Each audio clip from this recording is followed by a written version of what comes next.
Vjosa Osmani do qëndroj në politikë për të bërë sërish president, apo edhe në pozicione tjera? Nuk.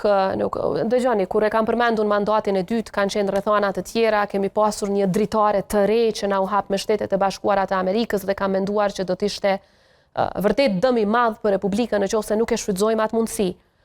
Nuk deshën që ta shfrytëzojmë këtë mundësi.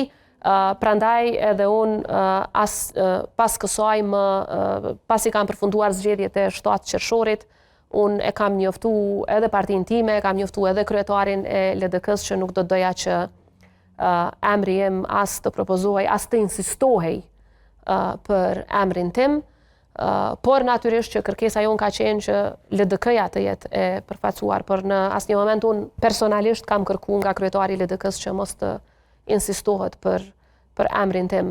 Unë jam e përmbushur me punën që e kam kryer në interes të Republikës së Kosovës si presidente e vendit. Jam thellësisht mirënjohëse për të gjithë ata që më kanë përkrahur që ta kem këtë mundësi që t'i shërbej vendit tim, por shërbimi ndaj vendit nuk përfundon aty. Si presidente e 6 e Republikës së Kosovës do t'jem e angazhuar edhe ndërkombëtarisht, por edhe brenda vendit në disa prej kauzave që mendoj i ndihmojnë qytetarëve tonë.